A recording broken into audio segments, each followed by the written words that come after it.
Hey guys, Martin King here. This is our series that we're doing on skilled trades and skilled trade journey. And I got an opportunity. It took us a while to get here, mostly because of me, but I finally got a chance today to get with Jay Brooks. And this is the first interview I've had with somebody who's committed their career to training the next generation of HVAC techs. And electrical techs. So I'm really super excited about this particular interview. I like all of them, but this one I've been really excited about because training has been one of my passions for many years. So Jay Brooks, welcome to the show today. Thank you. It's good to be here. Yeah, well, like I like to do on most of the shows is kind of start back from the beginning, maybe at the point where you were in school and you made a choice to go towards skilled trades. And so let's start there. And then I want to definitely hear about what you're doing now, training the next generation of people. So no school. I dropped out of school. I dropped out of school in the beginning of ninth grade. Okay. And I was really doing nothing with my life. I was working on a patio that was between two homes, and one of the air conditioners broke. So this old guy showed up with a beard down to his belt buckle and a ponytail down to his butt and was working on the air conditioner, and I started talking to him. And at the time, minimum wage was $4 an hour. And he offered me $9 an hour to learn how to do air conditioning. So I jumped in a truck with him and rode around for 3 months. And every day after work, we went up to his place and worked on a 1976 Chevy cargo van with an inline six, and that was my first service vehicle.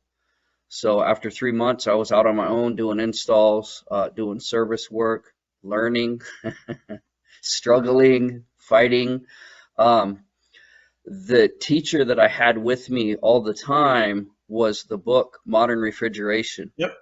And I think it was the 8th edition. So that's how old I am. I'm that old. So I did that with him for 4 years. He only hired 2 other guys while I was working for him, and then he had a family situation happen and basically had to go out of business. But as far as employers, he was the best employer I ever had. We only did residential. Everybody knows that residential really slows down in the winter. He was a little tiny company. But he paid my rent for me. He bought me food. He paid my car insurance during the winter. And then when summer would come along, I'd work 100 hours a week and pay him back. So we did that for, like 4 years. And then when he went out of business, I went to work for another company that I worked for probably 4 years.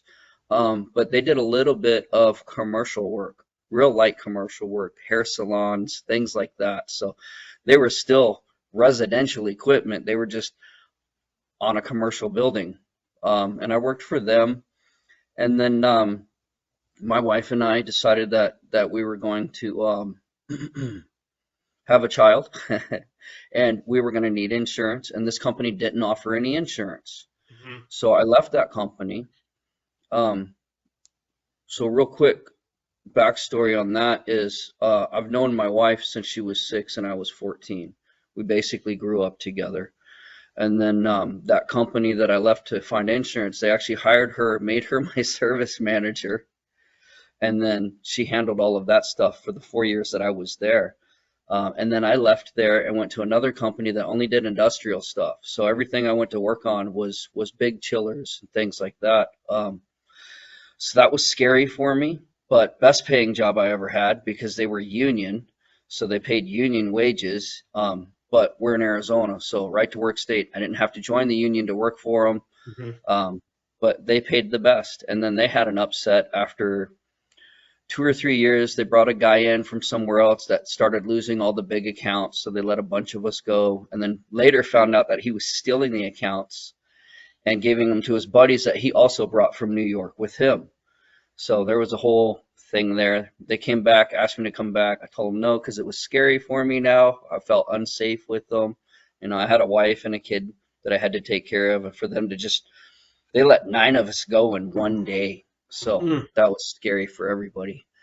And then I went from there to a company that did a lot of restaurants. They did cheesecake factories. They did Burger Kings. They had all these really big accounts with these chain type restaurants. So I started learning refrigeration. Really liked refrigeration. Really got into refrigeration. Um, it seemed to fit me better Hmm. because I don't like talking to people a lot. So I just get to go and do my job, and somebody signs the paper, and I leave and I go somewhere else. Right. Plus, So two, refrigerations tends to be more year-round work too.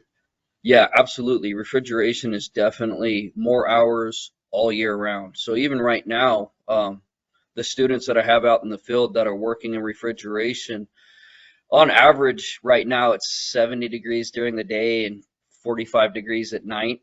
They're still running 50, 60 hours a week right now, while the Hmm. air conditioning guys are dropping down to below 40. They're Hmm. dropping down below 40 hours a week right now.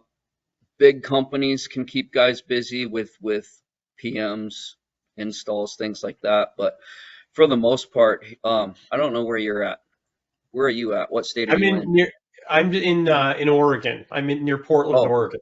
Yeah. oh, okay. So here in Yeah. Arizona, it never really gets cold in the valley. Like at night, it's a little bit chilly, but I still walk around in just a t-shirt or a light flannel, so it Yeah. never really gets cold, especially during the day. We have so much sunlight. Um, but refrigeration it was just better to me. It's everywhere, restaurants, hospitals, schools, um, just in everything. Hmm. And I don't really push refrigeration in my teaching. I cover a little bit of it. And I explain to them that it's literally the same as air conditioning. They can go one way or the other. Coils are coils, motors are motors, TXVs are TXVs, Right. you know. Right.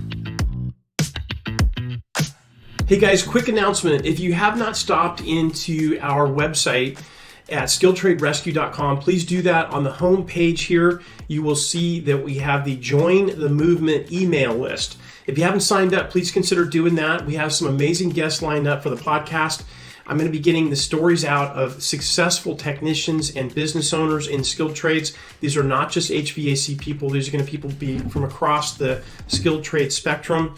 And my hope is that I'm going to be able to draw out of these people the things that have worked in their careers amazingly well, and the things that if they had a chance to talk to their younger self, what they would tell them not to do. So I want to share all that stuff with you. And if you sign up, you're going to be the first to know when we drop those new podcast episodes. Also, coming soon, we have the BEST workshop. It's a 5-day automated email workshop. However, you're going to give content to us through that workshop. You're going to get one-on-one feedback from our instructors, and we're looking to better your career. I've been teaching the BEST process for many, many years, about 2 decades, one-on-one, and I'm going to be trying to do that to the masses through this workshop. It's totally free. All you got to do is sign up, and as soon as you do that, you'll get alerts on your email as soon as these new podcasts come in, as well as the BEST workshop. So I hope you check it out. I will put a link to the website on the show notes for this episode today. So check it out. I spent in total working for other people 20 years, Mm-hmm. and then started teaching. My wife came to me one day and was like, "Hey, the kids don't know who you are. I'm going to take them and leave you unless you get a job where we get to hang out together sometimes." So that was about 12 years into our marriage, and I got really, really lucky because the economy tanked and everybody lost their jobs. So Right. I ended up looking for another job and got a chance to teach at an adult program school. So there's an adult program school out here. My last week working for a refrigeration company, I worked 107 hours in 8 days, and that was normal for me for about 10 years because we're Right. in the desert. We make things cold in the desert. It's a good job. Yeah. Yeah. And then everybody else knows overtime and working on call shifts, that much becomes normal to you. You know, you get into a groove where you work 100 hours a week, and you'll do it your whole life until you're dead, or until your Mhm. wife comes and says, "Hey, we're gonna leave if you don't spend more time at home." So Right. I got lucky with that, and I worked for an adult ed program and did my side work myself for 7 years. And during that time, wrote my own curriculum for the program that I was covering. I got it to the publishers. I got the IMEs for it, and then the company I was working for didn't want to pay for it. So we went back Mm. to their 50-year-old curriculum, and that made me unhappy. So a person that I had worked with for 4 or 5 years there had left and started doing work at a public school. Mhm. So out here we have CTE programs, which are like shop class, but we're our own schools. So our district is 3,600 square miles, and we have 49 high schools that feed into our campuses. Wow. So we we're really So trying to push what does CTE stand for, Jay? career and technical education. Okay. So like you look like you're about my age. When we were in Very, high very school, young. Very young. we had shop class, Yeah. we had Yeah. woodworking or the sheet metal class, or you Yep. know little things that guys took just to get out of a real class, so they didn't have to Right. learn anything. They could just goof off. Right. Well, here in Arizona, especially on the west side, we've taken that and turned it into a school. The campus that I'm at is 9 acres, and Wow. we teach at my school. I personally teach the HVAC and refrigeration program.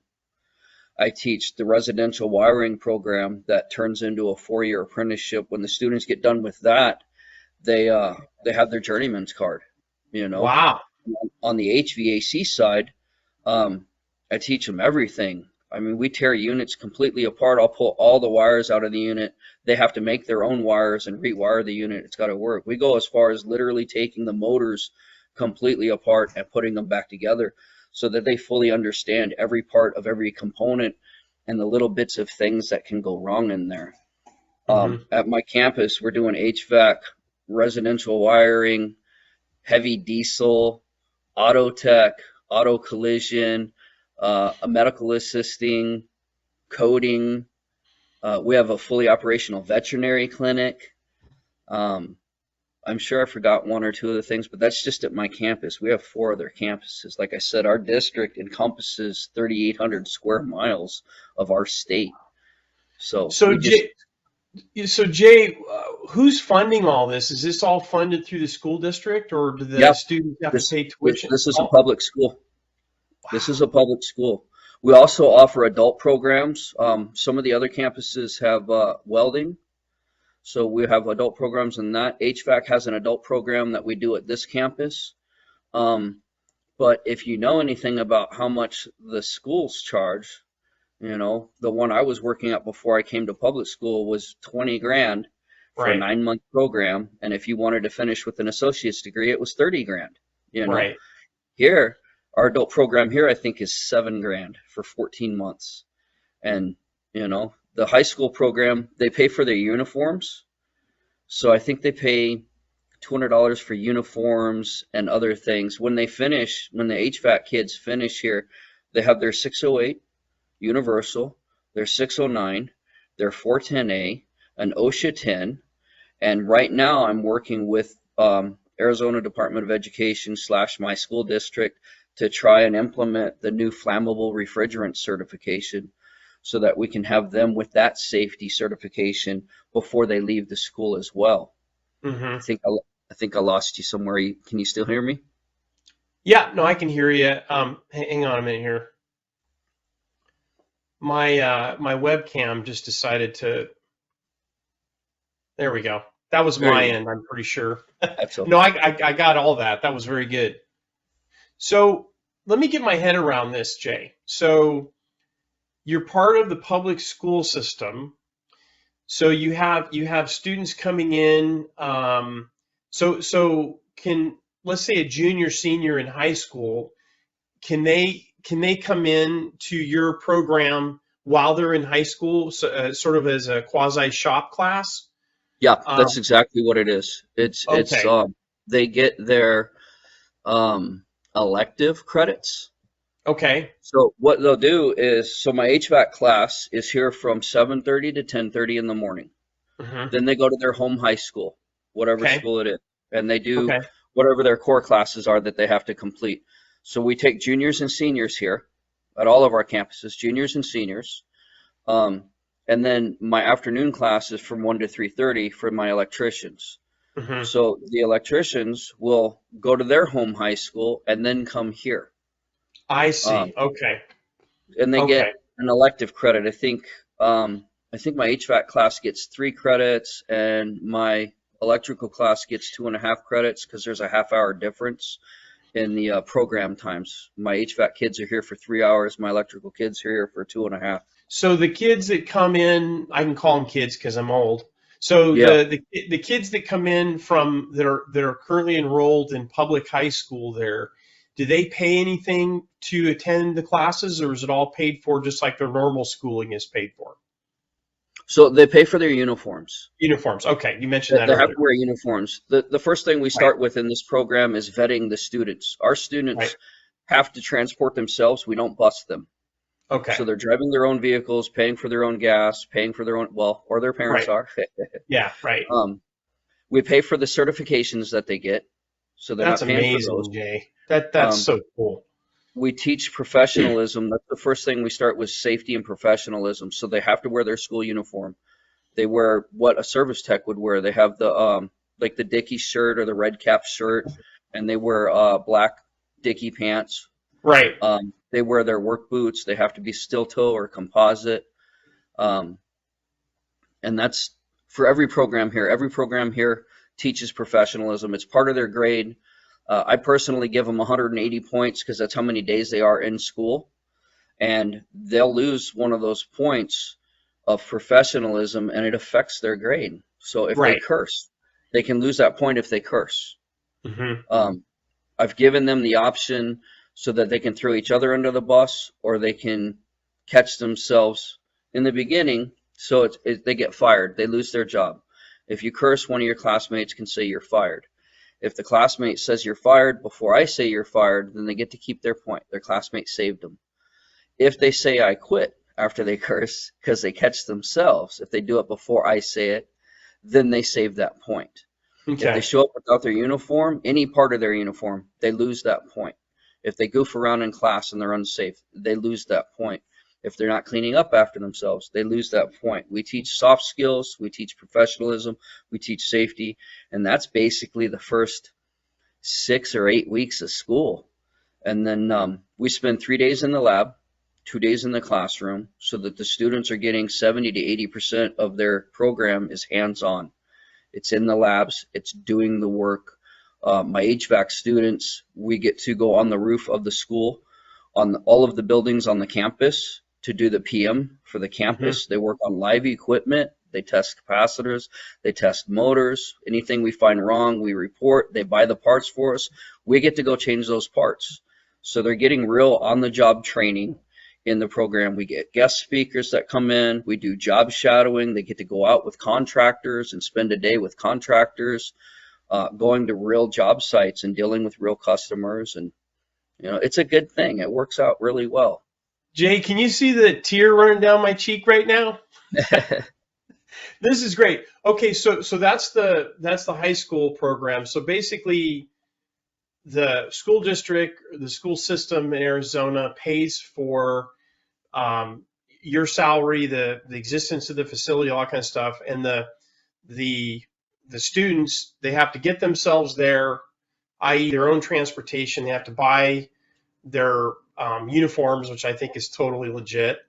Um, and then you mentioned you have an adult program, which is people who are not school age, high school age, but they're working on a career change. Let's say they might have a college degree and they're like, I've been hearing that skilled trades are pretty good, pretty good opportunity. So they can also come into your program And you said that cost is around 7,000. You said. Yeah, it's like $7,000 for a 14-month program. They come here from 6:45 to 10 o'clock, something like that. I don't teach the adult program, but I know they Oh, come in. that's in the evening after work, so they can do. Yeah. Yeah. So they do Okay. 4 hours a day, 4 days a week for Okay. 14 months. Wow. And the way 14 we've weeks set or 14 weeks or 14 months? 14 months. They 14 come in for months. Wow. 14 months. They got to be job ready. They got to be skilled when they leave here. We vet Yeah. all No. of our people. Our students Right. that come in, they have to have a higher than average grade point average, and they have to have better than average attendance. We don't even let them come in. My programs have 50 plus waiting list. There's Wow. students begging to get in here. Now, a lot of Yeah. that has to do with the program, the way that it supports us. Right. When I first came here, um, they had 9 students in the HVAC program. Now there's 50 on a waiting list. We got 24 in the classroom. We've already got 50 signed up for next year, and we're 3 months into the school year. Now, So why is that, Jay? Is that because the word's getting out now that trade? Have you? Let me ask you this: post COVID, have you noticed that there's a change in the interest in skilled trades, or what's caused the growth and interest in skilled trades from what you can tell? um, it's harder to get a job at Burger King because pay's gone up so high that people are quitting regular jobs, careers to go work at Burger King or go work at McDonald's or, go work at grocery stores. Out here they're paying 15, 16, $17 an hour to flip burgers. Yeah. If I was making $12 an hour, in a desk job, I'm going to work at McDonald's. There's less responsibility. You basically get to set your schedule. It's the same place every day. They pay well. I think that's got a lot to do with it. Here at the school, I think the biggest thing is the support. The adult programs that are at adult program schools, they cycle through instructors continuously. You got people that are there as instructors that are there because they can't work in the field anymore. They're miserable. They're not happy with that job, but it's what they're doing now. You got somebody quits, they don't have time to vet somebody else in. They got 20, 30, 40 students in a classroom that need somebody teaching them now. They're paying $30,000. Here in the school that I'm teaching, WestMec is the Western Maricopa Education Center out here in Arizona. So WestMec really supports us. I brought a better curriculum, in my opinion. I Right. brought a better curriculum with me. I brought modern refrigeration with me. I Mhm. turned everything into online. They do Mhm. everything online now. So in the classroom, I'm free to teach without, them having to flip through pages and highlight stuff. Right. Um, they provide us with the financial support that we need to make things better. The boards that you see behind me, we've got 11 of those boards. Each one of them represents a different piece of HVAC equipment. The Mhm. students have to be able to wire those up from memory. That means they can leave my program and look at a wiring schematic on any piece of equipment and know what it means and know how to wire it up. We give them many different colors of wire so they Mhm. understand that it doesn't matter Right. what the color is. You need to know that this part goes to this part, that goes to this part, and that's how that it works. So even all the So way up. yeah. So let's advance the story just a little bit. So are you guys keeping track of your graduates from both programs, the adult program as well as the high school program that you teach?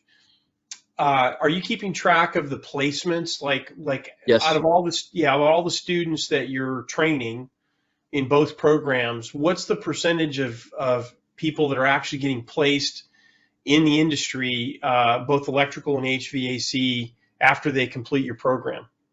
Um, I would say 80%, around 80% for the high Okay. school students. You have to keep in mind, though, that they're high school students, and the juniors aren't going into the field. They've got Right. another year of schooling to do. So what I'll get is students that are in my HVAC class will come back next year and take my electrical program, Right. because both of my programs are a 1-year program, or they'll be in my electrical program and then take my HVAC class the following year. Okay. So, but the adult program, I think the last class that graduated, out of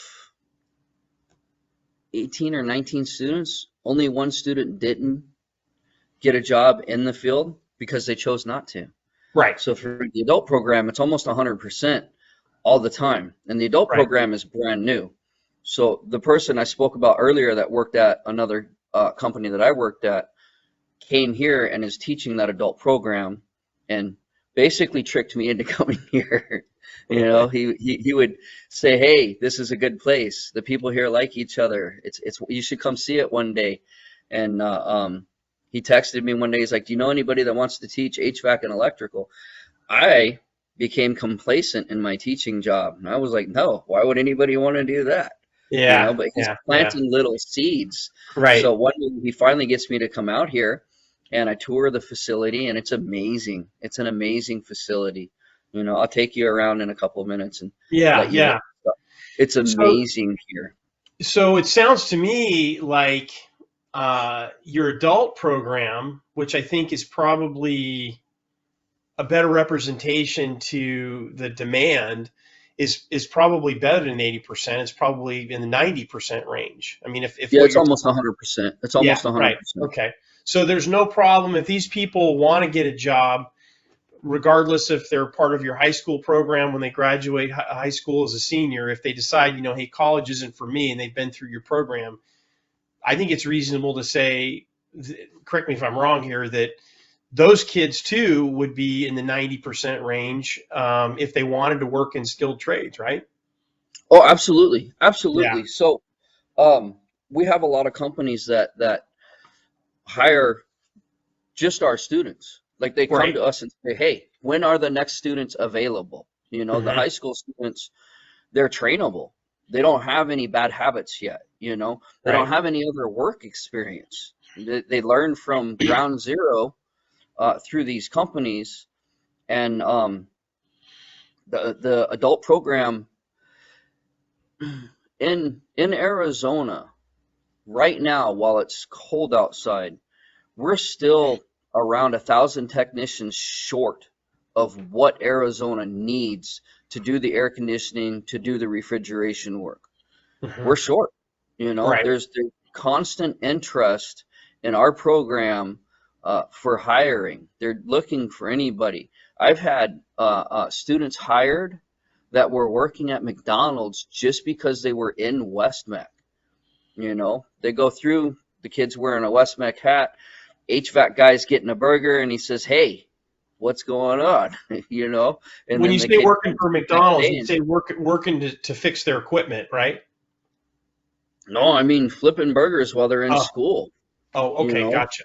And when the HVAC technician comes in to fix the equipment and starts talking to this kid flipping burgers, and the kid's like, "I'm in West Mech, I'm doing this, I'm learning what you're doing," and then they get a job offer. "When you graduate, come work for us." You know, Right, it happens right, right. over and over and over Yeah, again. And I'm sure that's through all of our programs, all of our yeah. trade programs. We do general construction here also. So Hmm. we've got a 2-year program in general construction where they learn framing and plumbing, a little bit of electrical, a little bit of everything in Yeah. general construction. Um, So do you ever get any feedback like what's the career track for these kids? So let's say you get a high school kid that gets out of high school, he's been through your program and he's working in HVAC, he gets a job in this maybe a scenario similar to the one you just explained. What's the career track? I mean, like what are these shops starting them out at? Hourly wage, and what's the entry point wage versus they turn out as a journeyman. I don't know if you get that kind of feedback, but do you have any insight on that? I do, because my students come back and talk to me all the time. They come in and talk to the class. They're guest speakers in the class. Isn't that Um, great? they come Oh to our man. open house events, and talk to prospective students, they really come back to support us. I had a student in here Wednesday that went to work for a company and has only been there for 6 months. And they started him at $20 an hour, and in 2 months raised him up to $22 an hour. He's been there 6 months. He's making $24 an hour. These other companies, we have a lot of them are starting them around $18 an hour. I don't know where your companies, what they're doing. Out here, our companies like to start their guys in install. Mm-hmm. They set them up. They set them up for a track. Some of these companies are set up where they're career minded. They want to start this guy and they want him to work there for 20 years. So they put him on that path. One of the companies that supports us and hires a lot of our students actually takes our students and pays for them to go to another program for 2 weeks just to do install. They go learn only install. So, and I'm working with that company right now to build an install lab here so they don't have to do that anymore with my students. My students will be turnkey. They'll be ready to jump in a truck with another technician, maybe spend 30 days on the road learning how to do the paperwork and stuff, and then they're out in the field doing what they're doing. And they're going both into refrigeration and air conditioning, Mm-hmm. So these companies are coming to us asking for our students. What's the top wage in Arizona now for a journeyman HVAC tech or an electrician? What kind of feedback are you getting on top wages? I'm looking at $35 to $40 an hour for general stuff. If you're doing specialty stuff like Controls or controls, cryogenic systems, that's good that you said that. We had an open house last night, and I had previous students show up with family members that they want to get into the same programs. And one of my students came in, and he's making $27 an hour. He's 22 years old. He's making $27 an hour doing controls. He's doing controls at a facility out here. They're building a new microchip or processor plant out here from Taiwan. Mm-hmm. And the company he's working for was subcontracted, and he's over there. His first job, $27 an hour. And he said he sits most of the time and just watches downloaded movies because he's got to sit and download all of this software before he can put it on this equipment. So he just sits and watches that little line get longer and longer and longer until it's ready to boot. All right.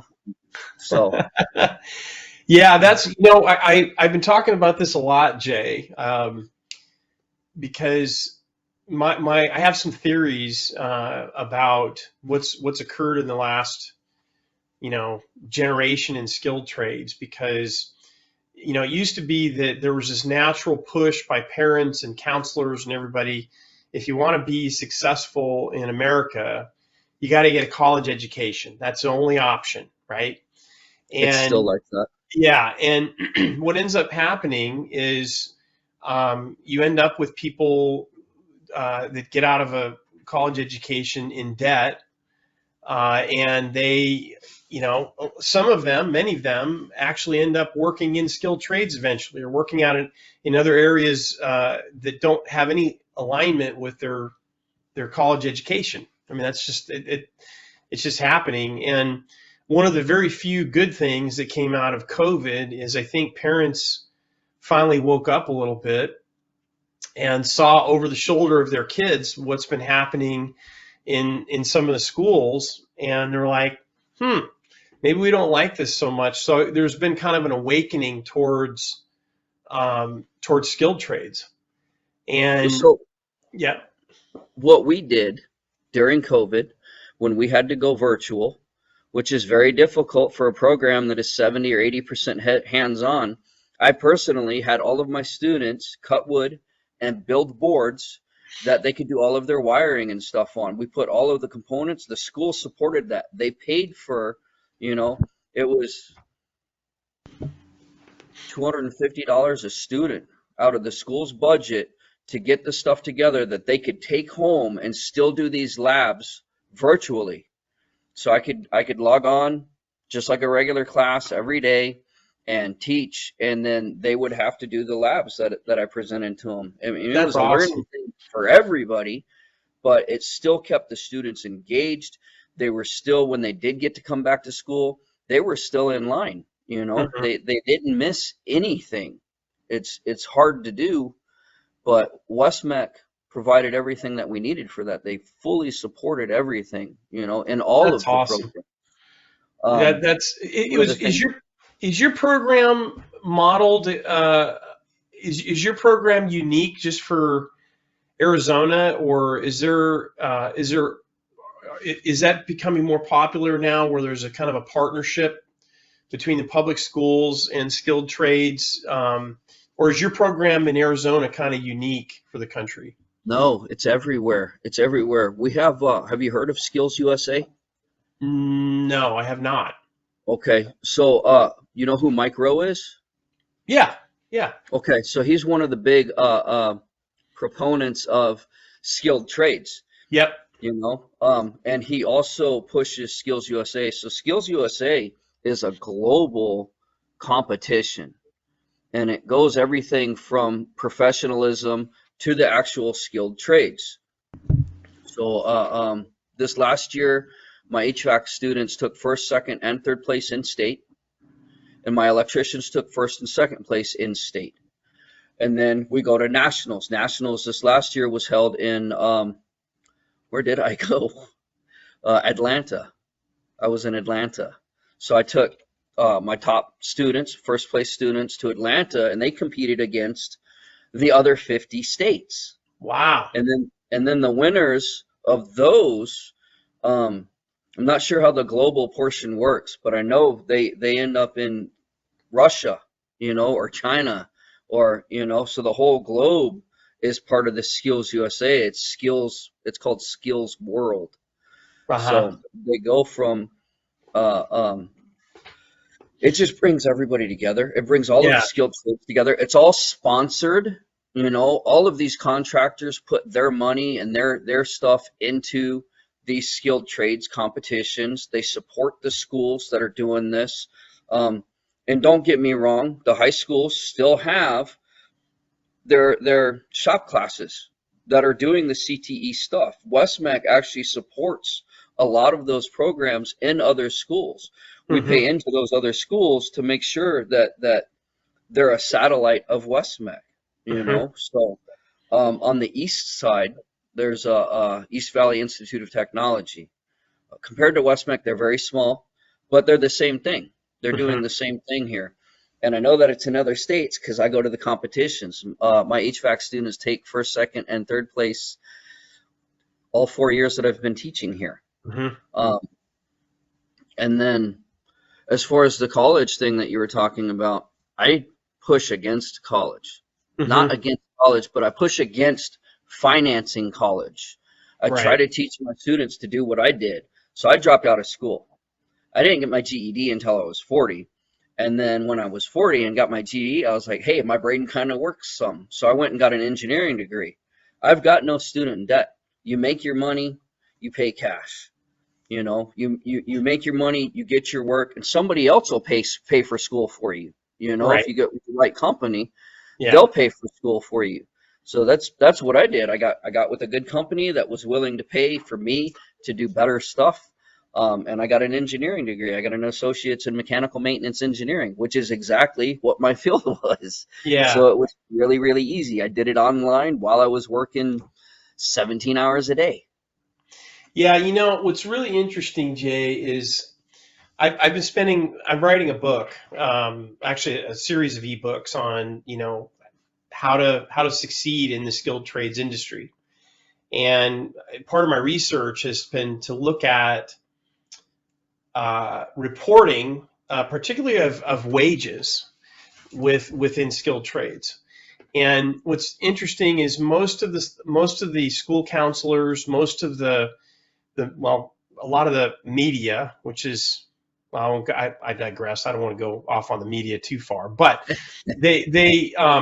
most of the reporting that's done on the income potential for skilled trades, I don't care what it is, plumber, HVAC, electrician, you name it, is based on the Bureau of Labor Statistics.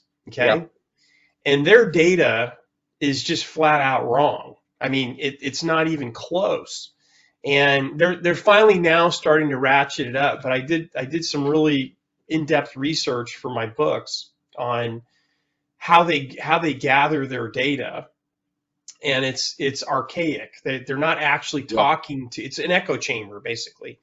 So Yeah. what they're saying is, a journeyman level HVAC tech, they're showing, and I'm just pulling this number from the air because I was just looking at this the other day. They're showing the most you're going to make in as a journeyman technician for HVAC is about $35,000 a year, Yeah. which is total BS, right? Yeah. No, Yeah. I mean, if you could find a contractor in the United States that can employ a journeyman for $35,000 a year, you probably wouldn't want that contractor working on your building.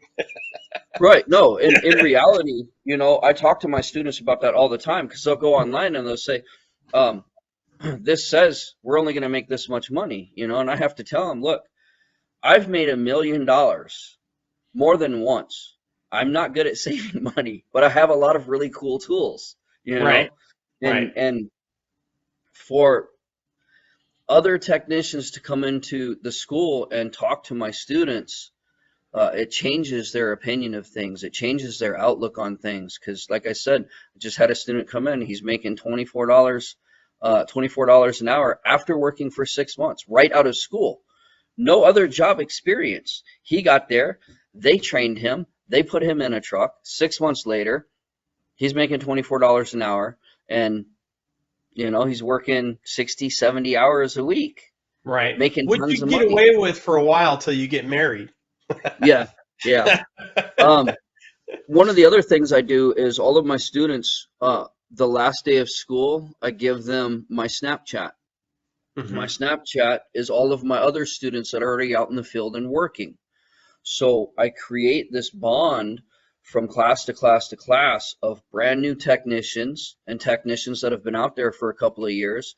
And it's just really fun to watch the new technicians out there, these kids just getting out there and having trouble with this or having trouble with that, and going to the Snapchat, the social media, and saying, hey, guys, I need some help. This red thing is blue, and I don't know how to make it red again. And you've got all of these other technicians that are out there watching the Snapchat, because now everything's about social media. Right. One of our biggest, I don't want to call him a sponsor, but a supporter is Mike Mayberry. He's the Oh yeah, I know HVAC. Mike. He was yeah, Yeah, he was on my show. yeah, he does Yeah, videos for us all the time. He comes in and takes pictures and does videos and puts us on Instagram, puts us on yeah. TikTok. Everything is social media now. So that's how I keep my students connected to each other. They've got a strong line of support out there. They've got technicians that are, you know, working on things that they haven't seen yet. It's a good thing. Yeah. It keeps them just bonded with each other and with Westmec and with me. And I'll sit and watch the Snapchat go by. My wife will sit next to me. She loves watching the little heads pop up out of the bottom of the screen when they're typing, and it's just fun. Sometimes they get a little inappropriate, but Yeah, of course you they know. do. That's And one just of the part of other it. things is I got every year I've taught, I've had female students also in both Right. electrical and HVAC, which I think is amazing to see these young women going into an industry that's been predominantly males, Right. and they go and they fight against the male prejudice, and I had an employer that would call me every half an hour and ask me how the girl was doing. Right. Wouldn't even use her name, just how's the girl doing? How's the Right. girl doing? And eventually I just got upset and I was like, her name is, she's doing better than I did when I started. She's Yeah. got the right training. If you have issues, you should come watch her work because she's working as hard as anybody else and doing a better job at it. And one of the girls in my class right now, we study for the EPA. So we cut it up into 4 pieces. We study for core, then we study for type 1, then we study for type 2, then we study for type 3. So we spent 2 weeks studying for core.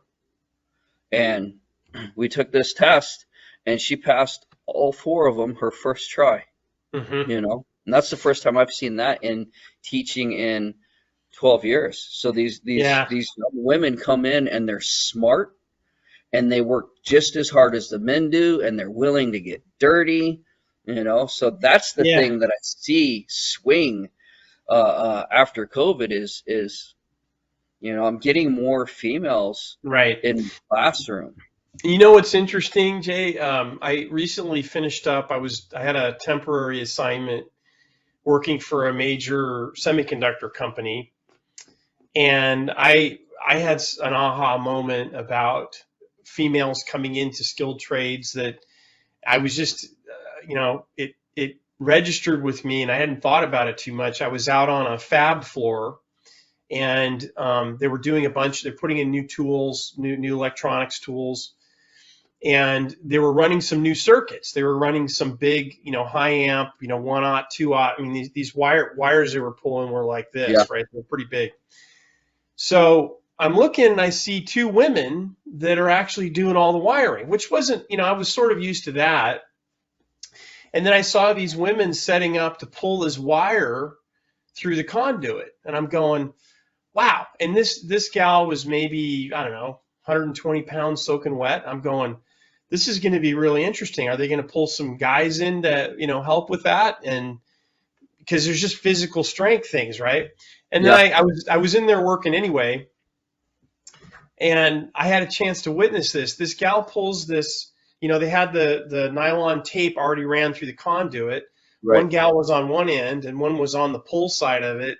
And she had it looked like a Milwaukee electrical drill that had this winch set up on it. So she just set it all up, pushed the button, and pulled that wire right through that conduit. And I'm Yeah, like, okay, so because of our technology advances, women now have opportunities in the few things that it was harder for them to do just because of physical strength. Now we have tools that make it possible for women to do stuff that they normally couldn't do before. You yeah, know, and I'm like, yep, wow, this is so cool. And then the other thing we have that I noticed was we have facilities. They had a facilities management department where they're writing all the PLC software and all that kind of stuff. And I'd say half of them were women in there doing that.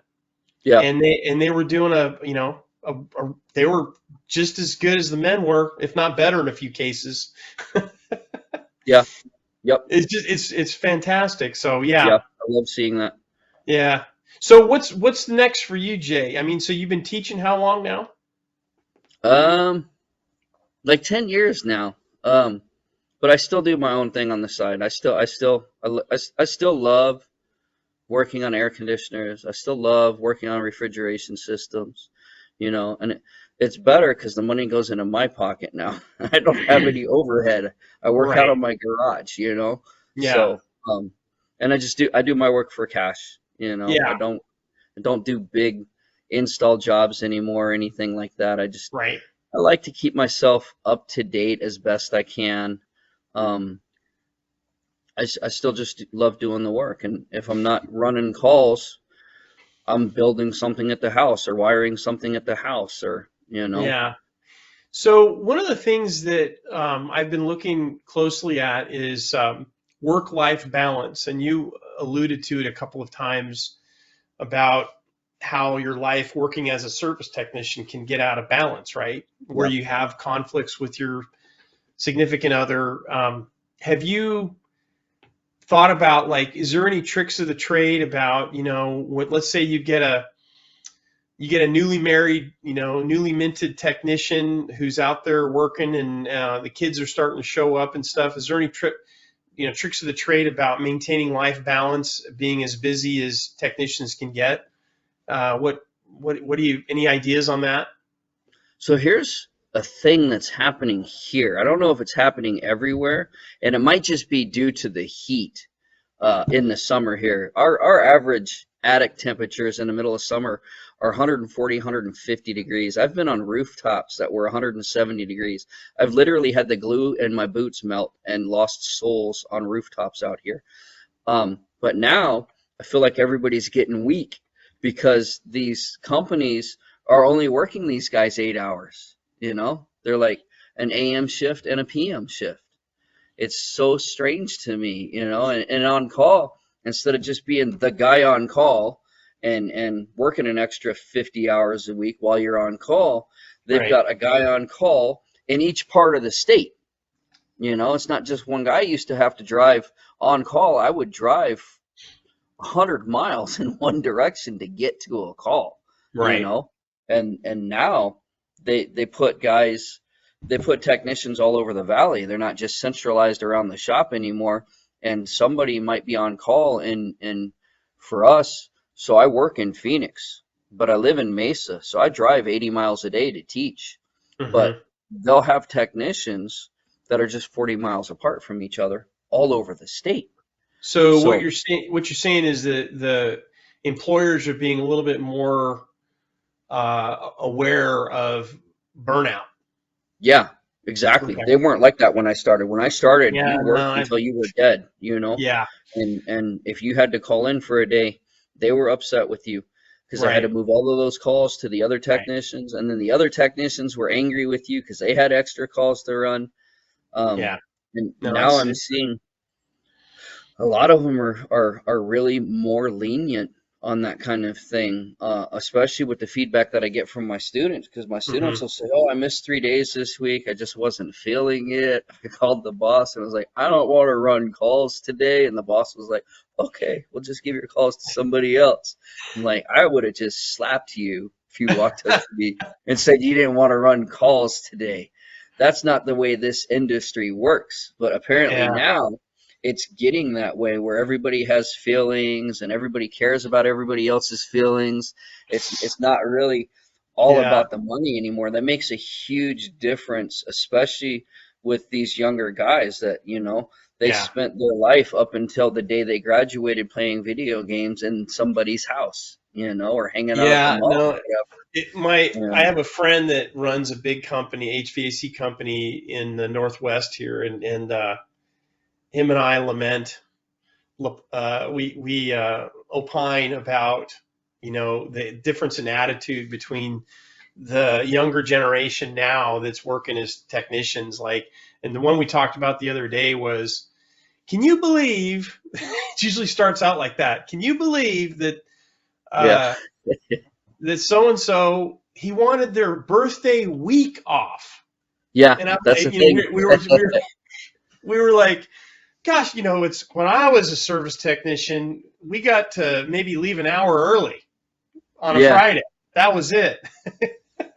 I had to quit a job because I had told them weeks in advance and reminded them weeks in advance that I wanted my daughter's birthday off. She was turning 2 or 3. And on that day, they were like, "Hey, we need you to run one more call. It's 3 hours away from where you are now. You'll probably be out there all night, and it's 3 hours back." And I said, "No, we had this conversation, We've been talking about the things that my wife has said to me. Right. And I have to be home." And they said, "Well, if you're not going to run this call, just leave the van where it is and get a ride." So I called my wife to pick me up, But like I said, it's the desert. Finding a job in air conditioning or refrigeration here is super easy. Right. And as long as you show potential, you get to keep your job, unless you just get the wrong kind of employer that's not an employer. He's just, a driver. He just wants you to go until you're dead. I literally cut my pinky off. Another technician dropped a coil on my hand while I was holding a piece of sheet metal out of the way and just cut through all of the tendons and everything in my pinky. And I called the boss and I was like, "Hey, my pinky's going to fall off." And he says, "Well, can you wrap it up and finish the job and then go to Concentra when you're done?" And that's what I did. I wrapped up my hand, I finished the job, and then I went to urgent care afterwards. Yeah. And that's how it was, when you and I were kids doing HVAC. You would hurt yourself, but the job still had to get finished, That's right. Just rub a little dirt on it and get to it. Yep. Yeah. Rub some dirt in it, make some mud, it'll quit bleeding. So hey, we've been at it for about just about an hour actually.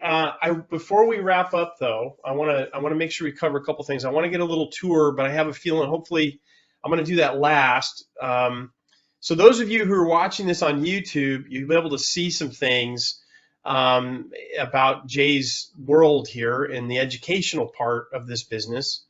But I want to also, before Jay gets up and moves around a little bit, I want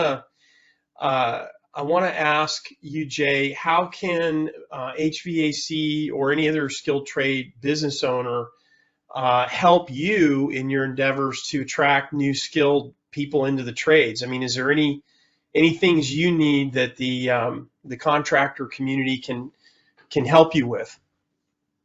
Yes, we need their engagement. They need Okay. to find their CTE programs. They're in every state.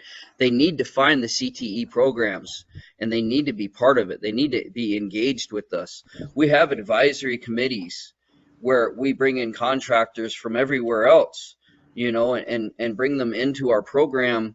And these contractors, we have advisor chairs. They're supposed to run these meetings for us. They're supposed to provide job shadowing opportunities. They come and they do mock interviews with us, so our students know how to interview and what these guys are looking for when they get out into the field. And we need material support. We need tool support. We're a public school. We're paid by the taxpayers. It's the same as any other public school. The students are in public schools working out of old books, old technology, because we can't afford new stuff. West Mech's a little bit different. It's been set up differently, so we do pretty good. Where we struggle is consumables. I teach brazing. Copper is expensive. I've got Right. 24 students that have to braze 50 or 60 times before they get out of my program. That's a lot of copper. That's a lot of oxygen. That's a lot of acetylene. The torches burn out because they're used so much. Our tools wear out super fast. I've got 24 students using, the same 10 screwdrivers, Yeah. 3 days a week. Right. So just getting industry partners to come in and talk to the students, tell them what it's like out there, get them hyped up about it. Like, I become a parent figure. They stop listening to me at some point, and then I can bring in Mike Mayberry can come in and talk about a unit that he set and say 50 things that I've said exactly the same, Yep. and then Yeah. leave. And the Right. students are like, why didn't you teach us any of that? That's fun. And go back to your book and look at chapter 3. Right. The PowerPoints that we covered, so you can do that again. Yeah. So Well, Jay, that's a tale as old as time, right? Tale as old as time. Yeah. When dad tells you something, or somebody you have a history with, and then you bring in somebody who you don't, but they always listen to the one they don't have a history with. That's just kind of how it is. Okay, so Jay, if the contractors out there, because we do have quite a few that listen to the podcast, if they have questions, they say, "Hey, Jay, how can I help?" Can I go ahead and put your email address, and is there a phone number I can put on the social media and our posts so they can reach out to you? Do you have time to talk to contractors who are willing to help out, or is there a website they can go to? Yeah, they can go to the West Mech website. Okay. We're at the Northeast campus is where our HVAC program is located. Okay. We do the electrical program at Northeast campus and Southwest campus. What's the West Mech's URL? If you just put in West-MEC, okay, it'll come up. Okay. We're huge. It's everywhere. I did not prepare to give you contact information. Oh no, that's okay. Yeah, you can email it to me, and what I'll do is I'll make sure it goes into the show notes. Okay. And they can look at it. It'll be up on all the platforms. So I could hold up one of my business cards if there you want. you go. Perfect. Phone number and email and everything. You want me to grab one of those? Yeah, that'd be great. Okay. I can edit it out. Just send me the information. I'll put it in there because Okay. it'll be in the Okay. show notes. So, hey, before Okay. you go, you wanted to give me a little bit of a tour. Yeah. Yeah. Yeah. So Absolutely. those of you who are listening, that's not going to be much help, but we will be posting the full video and audio on our YouTube channel. So have a look at it. So Jay, so what are we looking at here? What is this? So I guarantee you it's going to blow your mind. You're going to Okay. be absolutely flabbergasted by what we do here. So I'm going to pick up Okay. my computer and Yep. walk you around with me. So these boards here are wiring boards. These are the boards that the students have to wire. So in starting their program, we teach them just how to use a tape measure. They have to make all of the wires themselves to wire up these boards. They have to be able to wire all of these boards from memory. You can see that we have the wiring diagrams up top here. At the end of the school year, their final is they draw 3 of these boards out of a hat and have to draw the wiring diagram and wire up these boards from memory. So that's Wow. the control boards. That's just in the classroom. So this is our classroom. You can see that we've got stuff all over the place so that they're constantly engaged. They're constantly using their hands. Here's the wiring spools that they use. And then I'll run you down real quick to the HVAC lab. I'll walk you through the electrical lab on the way. Okay. We'll just go through the labs. You'll see how big the labs are. This is our hallway. Office right there. There we go. And then, so we enter this part of the building, and these are literally hangars. Mm-hmm. We've changed them into a school program. So this is the electrical lab. At the end of the year, they have to be able to wire up this house to Oh, way code. cool. So that's their final in this program, is wiring up this house to code. They have all of the different types of switches, lighting, fans, smoke detectors. These are the training boards that we put them on. So they do 16 different labs on these training boards. They're live. They use real electricity. A contractor come in and say he wants them to know some 3-phase stuff. So we've just finished building this part of the lab. We haven't written the curriculum for it yet. So we're constantly trying to improve and get better. So we've got variable speed things here. We've got motor starters, reversers. They're going to have to be able to wire up all of these components. And what's good about being able to teach both programs is I can run them into each other. So my electricians will do this, and my HVAC students will come over and do this. Hey, Jay, We install an air conditioner. Jay, I'm not sure if you can hear me. Do you cover lockout, tagout? Absolutely. Okay. We do lockout, tagout. We do all of the safety stuff. The students get their OSHA 10, their construction OSHA 10, not the general OSHA 10. OSHA 10 that we do here amongst their other certifications. I'll show you real quick here. This is general construction right now. They're building platforms because they're going to build bathrooms. So they're going to build fully operational bathrooms that'll have all the electrical, all the plumbing, all the everything that you would have in the HVAC lab. And you can see the labs are pretty big. There's plenty of room in here. Now the HVAC lab I'm super excited about because we were just, I'm going to have to unlock that door. We spent most of the end of last year and all of the summer and utilized the adult program students every night for months to rebuild this lab and redesign it. We've put stations in so that every student will actually work at their own station and be responsible for their own station. It's still a little bit under construction. They're not complete, but we've got these stations set up now. So with these stations, they have to do all the piping. They have to do all the electrical. They have to do all of the refrigeration, recovery, evacuation, leak checks. You can see that we're still working on this stuff. Our lab in general is pretty good size. We've got all of our equipment that's set up over here. Train actually came in and designed this portion of the lab for us. So they gave us all of the equipment, all of this stuff. Well, most of the time runs. Like I said, we build all of the training equipment ourselves. We took this regular piece of equipment here, moved all of the components on the top. We've got switches to flip that put problems into the system. They rebuild everything themselves. We set up the tool crib like trucks. So they each have their own truck that they have to work out of with all of their basic hand tools, everything that they do in here. So each truck has what you would have on a truck. So the students get used to that. That's a great idea, dude. Industry coming in and helping us out.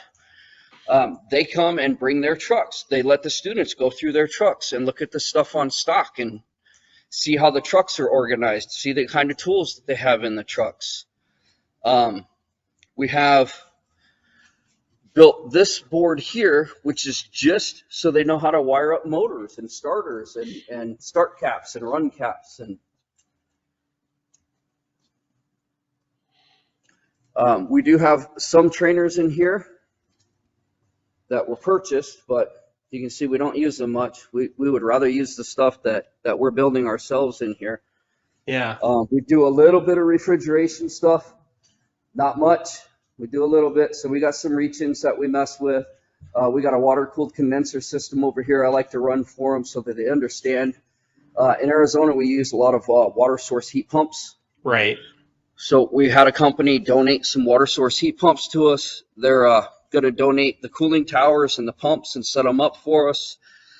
We've got a company that is donating mini splits to us so that we can set up mini splits in here. We're teaching mini splits. This is all donated equipment that we get from the contractors. That's fantastic, Jay. Oh, I'll take you outside real quick so you can see where we're going to set up the install lab.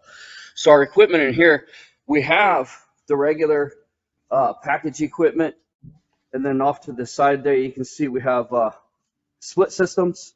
We have gas packs, so our lab's set up so that we can run exhaust out, so we're not poisoning everybody while they're working on the gas packs here. And we've got a company that works with us very closely, donates a lot of equipment, donates a lot of their time, and hires a lot of our students. So we'll be out here working on building an install lab out here at the back of our lab. So we'll be able to hang stubs from the rafters, run duct work, put dampers in things. We teach them the duct work. We teach them the fiberboard duct work, teach them brazing. We've got a person, I know a guy that knows a guy that works with the company that makes the aluminum line sets that they don't sell in Arizona except to one company that does probably 80% of the new construction installs in our state. So the only way to get aluminum line set for us is to know a guy. He knows a guy that gives him the line sets, and he takes them and leaves them somewhere so I can pick them up on the way home and bring them back here to teach how to braze aluminum line sets to the copper stubs on the systems so that they can do all of that work. Are you doing any sheet metal, like learning how to use seamers and brakes and things like that, making sheet metal ductwork? No, we're not. Okay. And a lot of the companies out here have sheet metal shops in them. Right. They train and hire sheet metal guys to do the duct work in-house. Right. So, but with the install lab, one of the things that they want is for us to be able to make the plenums. Yeah. Looking at some used brakes and some other used tools, because if we can afford anything, it's something used. Process is a little bit difficult, though, because a lot of people that sell stuff aren't a company that sells things, and because we're a public entity, stuff has to be set up differently. Are you doing any training on chillers? Well, it's in the curriculum. We don't have any Okay. chillers here to do any hands-on training on. So the curriculum I brought here is modern refrigeration. We're Okay. using the most updated curriculum. We're in 22 or 23, the 22nd or 23rd edition of modern refrigeration. And while most of that is done online, I do have a class set of the textbooks. So it's in modern refrigeration. We get to sometimes, if the right person is answering the phone when I call, one of the big colleges out here, ASU, one of their sites is set up where it's all chillers. All of their buildings are on a chiller, so they have tunnels under the whole campus, like 5 miles of tunnels. Right. So if I talk to the right person at the right time, I get a field trip, and I get to take the students to see these huge chiller systems and walk through all of these service tunnels under the ground, and it's really neat for them. And they get to tour the cooling towers, and you know, that's why we need industry support.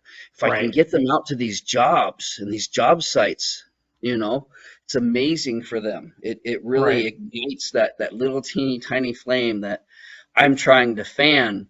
You know, industry support, it's like gasoline. It just really yeah, you're right. It is difficult. I came from both sides, the contracting side, and then I also came from manufacturing. I had my own manufacturing company, process chiller manufacturing company, for a while. And anyway, it is difficult to get manufacturers' attentions to do stuff, but I think they're finally starting to wake up, because you know they know that the success of their brand has to do with having people trained to be able to do the service work on said equipment.